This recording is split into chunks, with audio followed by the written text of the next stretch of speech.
What happens if you build a life around heading outside every single day, no matter what? I'm Amy Bouchatz, and this is the Humans Outside Weekly Outdoor Diary, where I share with you my own insights from heading into nature every single day, no matter the weather. This is my real life, including more than my share of fails, as I tackle the Humans Outside 365 Challenge. Are you ready? Let's go. Can you use the outdoors every single day and still do everything you can to keep it from getting worn down through use? I tend to be a black and white kind of person. So when I ponder this question, the answer seems like it should be no. If I'm headed outside daily and therefore leaving my mark on the planet simply by being there, isn't that the exact opposite of conservation? How can you be a heavy outdoor user and still be earth-friendly? This wasn't a question I started to think about until at least a year or more into my outdoor habit. I obeyed the good outdoor user rules like staying on trail and leaving no trace when I'm recreating. I didn't litter. I made sure I was keeping things awesome for the next person who wandered to where I was. I wasn't doing it because I had spent time thinking about caring for the planet. I was doing it because I cared for the person who came next down the path. But the more days I went outside, the more I started to notice a change creeping into my thinking. While I still wanted to leave things nice for the next human to enjoy, I was also starting to care about taking care of nature itself. It was as if the more time I spent out with the outdoors, the more it became like a relationship. The outdoors was my friend, and I want to take care of my friend, protect it, help it, make sure it's doing okay. Maybe you feel that way too, thanks to your outdoor habit. The balance is also something I started thinking about more after I encountered the work of Meg Carney and her Outdoor Minimalist podcast and book by the same title. You have heard her in an episode of Humans Outside, and you can find it republished as a best of episode in several days before this episode you're listening to now. So, how can we be earth-friendly while also using the outdoors every day? Because the only way to really truly leave no trace is to simply not go into nature and recreate. And I don't think that's why nature is here. I think it's here for us to enjoy and to live in harmony with. The answer comes through what Meg talks about as outdoor minimalism. And here's two simple things that looks like for me that you can join me in doing right now. First, I practice the idea of leave no trace while leaving only the traces that are unavoidable. When I recreate outside, that means taking simple steps to preserve the area I'm in by staying on the designated trail instead of making my own. Doing that also means thinking through where I go before I go there, and sometimes making the decision to not go or go somewhere else instead. For example, if you live somewhere with a lot of spring melt, it can be important to stay completely off the trails and out of the recreation area as the ground thaws. Why? Because using muddy spring trails could mean you leave deep ruts and other scars that make the trails less usable for the summer season.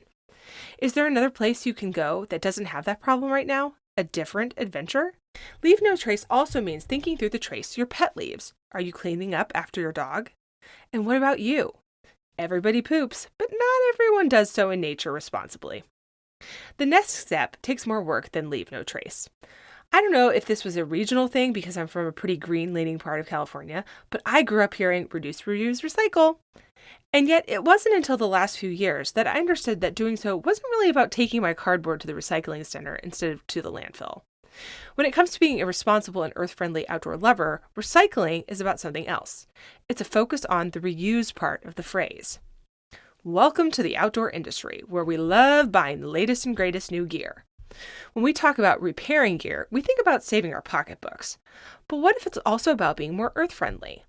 Think about it. By reusing and repairing gear, buying used when you actually do need something new, and making conscious choices to skip the easy button and instead do the extra work to keep using the thing you already have, you are making earth-friendly decisions. You're reducing the demand for new items on the shelf. It may seem like a small thing, you're just one person making this decision. But if many people make small choices, they do add up. So what does this look like in my house? I am part of a hand-me-down train.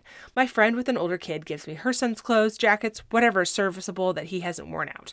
My son wears them, and then we pass them on to the next friend. If we do need to buy something new, we pass that on too. I spend time dropping by the thrift shop to see if I can find the boots or whatever we need before I spring for new pairs. For the adults, we resist the temptation to buy new, shiny things.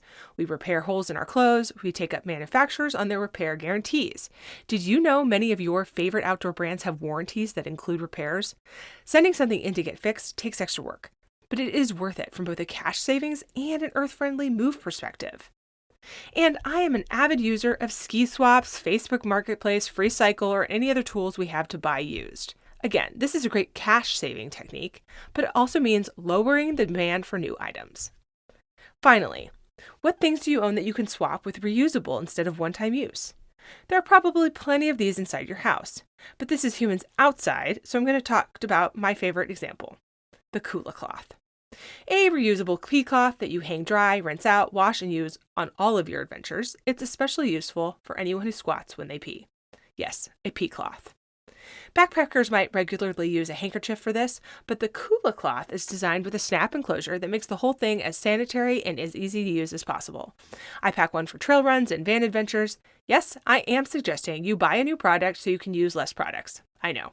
But I think the case is clear here. Also, totally unrelated to the sustainability of this product, the Kula Cloth Instagram is hilarious. And you can hear Kula Cloth founder Anastasia Allison on episode 149 of Humans Outside or season 4, episode 15 for my Apple Podcast listeners.